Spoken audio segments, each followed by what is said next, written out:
हाँ देखिए, लेंस की फोकस दूरी के लिए न्यूटन का सूत्र, बात समझ आया ना।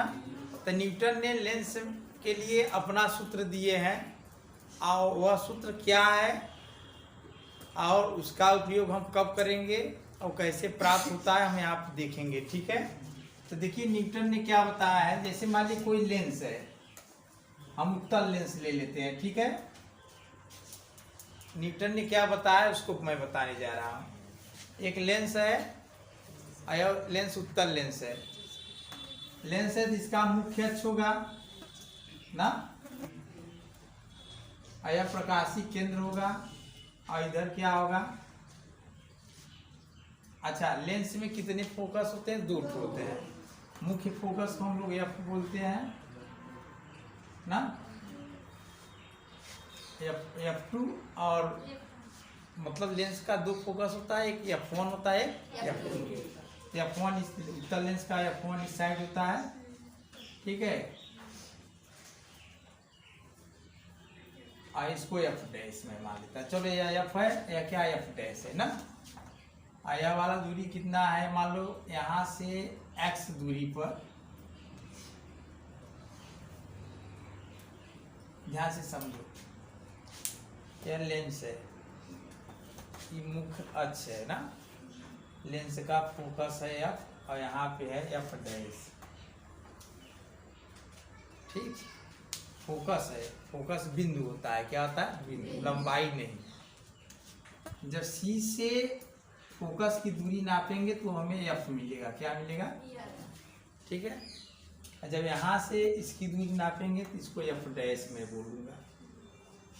तो डैश वाले की तरफ डैश, और F वाले की तरफ F। अरे समझ आया ना, बिना डैश वाला बिना F। अब क्या करेंगे, इस फोकस से x दूरी पर एक वस्तु AB है। इस फोकस से x दूरी पर एक वस्तु क्या है? यहाँ भी हम लेते हैं, इस फोकस से x दूरी पर उसका प्रतिबिंब मान लीजिए, x डैश दूरी पर इसका प्रतिबिंब बन रहा है A डैश B डैश। नहीं समझे? देखो न्यूटन ने क्या कितना महत्वपूर्ण बात बताया, उसको ध्यान से समझो। बोले हैं कि लेंस के फोकस से x दूरी पर किसी वस्तु को रख दीजिए आप, तो लेंस की जो दूसरी तरफ फोकस है, मान लीजिए इसका प्रतिबिंब इस साइड दूसरी तरफ बन रहा है, तो जहाँ बन रहा है फोकस से x डैश दूरी पर है वो। इनमें संबंध क्या बताए थे? F डैश बराबर x डैश, माने यहाँ से यह वाली फोकस और यहाँ से यह वाली फोकस का गुणनफल किसके बराबर होता है? फोकस से इधर वस्तु की दूरी नाप लीजिए, और फिर फोकस द्वितीय फोकस से प्रतिबिंब की दूरी नाप लीजिए, और दोनों का गुणा कर दीजिए, सेम होता है। मैं फिर से समझाऊं, समझ लो फिर से। यह लेंस है, यह फोकस है, यह फोकस है, इसको प्रथम, इसको द्वितीय। इतना समझ आया? इससे x दूरी पे एक वस्तु है, यहाँ से x डैश दूरी पे एक प्रतिबिंब प्राप्त हो गया। किसका? इसका। तो न्यूटन ने क्या बताया कि यह वाला दूरी और यह वाला दूरी का गुणा कर दीजिए आप, फोकस का गुणा कर दीजिए, और जो यहाँ से वस्तु है, फोकस से वस्तु की दूरी और फिर फोकस से प्रतिबिंब की दूरी, उसका भी गुणा कर दीजिए। ये दोनों बराबर होता है।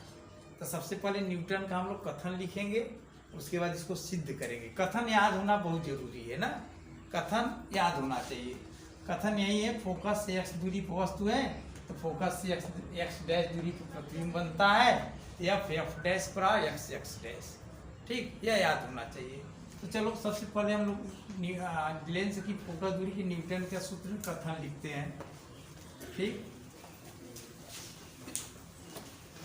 चले। मान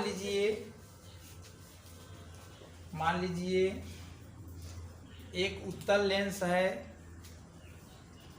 जिसकी फोकस दूरियां F व F डैश हैं, जिसकी फोकस दूरियां F व F डैश हैं।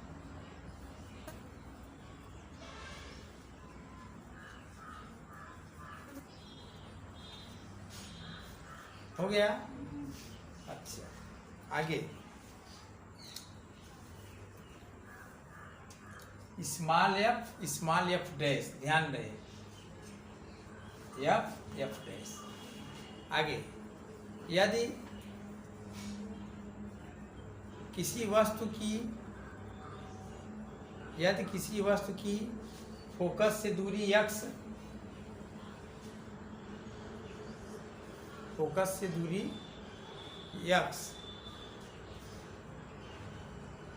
थोड़ा सा फोकस के आगे कोष्टक में f लिख लेना।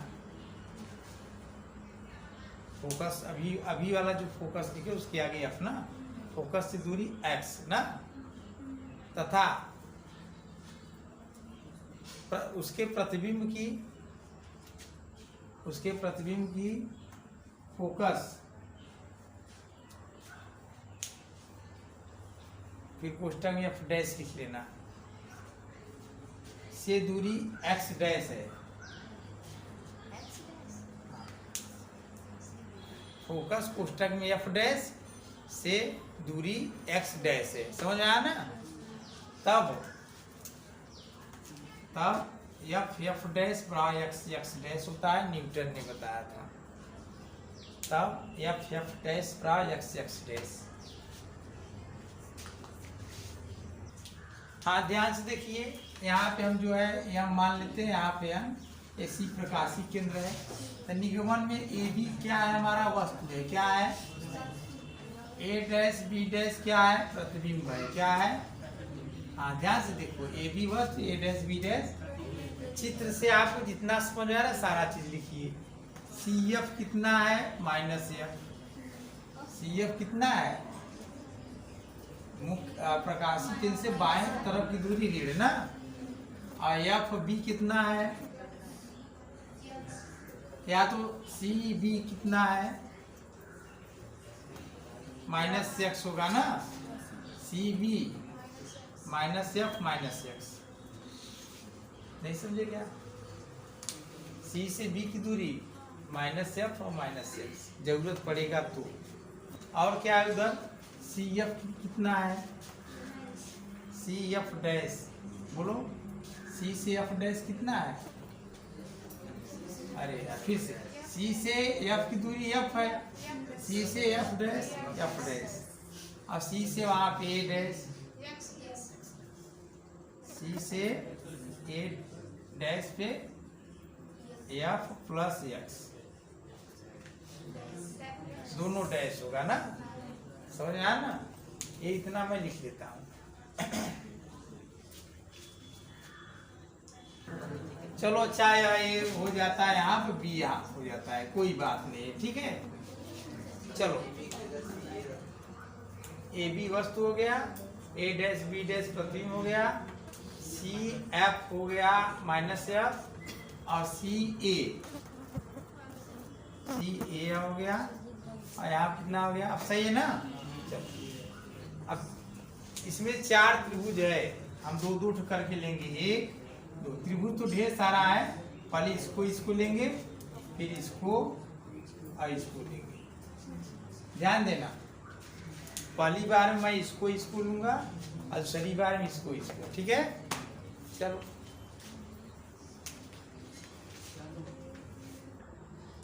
तो चलो, समरूप त्रिभुज कौन सा, ए बी एफ और C N F, A B F C N F में ना। देखा, पहले यहाँ से चालू करा, फिर ऊंचाई पे गए, फिर कर्ण पे आए ना। तो इससे हम यहाँ से चालू करा, ऊंचाई पे जाए, फिर कर दिया, उल्टा मत लिखे, ये बात हुआ, ठीक। तो लंब बटा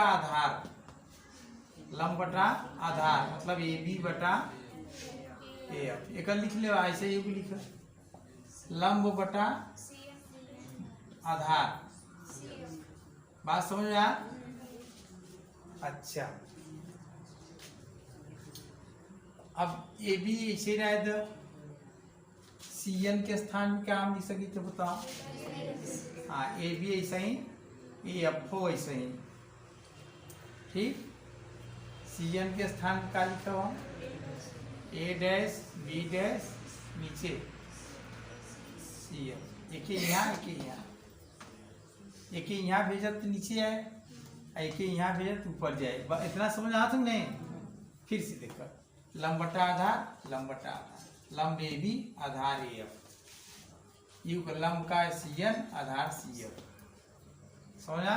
ए बी ऐसा ही, ए एफ ऐसा ही, सी एन के स्थान पे हम क्या लिख सकते थे, ई वाला दूरी बराबर हो ना। अब हम क्या करो, ए बी ऐसा ही रहे था, ये ऊपर बा कि नीचे भेज दे, ए एफ ऐसा ही रहे था कि वहां भेज दे। समीकरण नंबर, ठीक। अब क्या करेगा, ध्यान से देखा, ई हुई गया ऐसा ही, एक बार एक ही। हाँ चलिए, समरूप त्रिभुज कौन कौन सा लेना है बताओ। M C F dash, M C F dash, M C F dash. देखो पहले ऊंचाई वाला, फिर नीचे वाला, फिर आधार वाला ना, ऐसे यहाँ पे बी डैश ए डैश एफ, और बी डैश ए डैश एफ डैश में, सही है ना। लंब बटा आधार, लंब बटा आधार, लंब यह हो गया, बटा यह हो गया ना, फिर आधार। चलो उसमें भी लंब बटा आधार, ए डैश बी डैश और ए डैश, लंब बटा आधार, समझ आया। चलो एम सी के स्थान पे हम लोग क्या लिख सकते हैं, लिख कर बताओ। ए बी बटा सी एफ डैश, इसको ऐसे ए डैश बी डैश बटे ए डैश एफ डैश। हम बोले एम सी के स्थान पे क्या लिख सकते हैं, तो यही तो मत लिख दो मिटा के, इसका स्थान यहाँ है ना, इसका स्थान यहाँ है, इसका यहाँ है, इसका यहाँ, ठीक। अब क्या करना है, इसको नीचे लाना है, इसको कैसे होगा, ए बी नीचे, बताओ ये कैसे, ए डैश ये वाला ए डैश, ये समीकरण नंबर,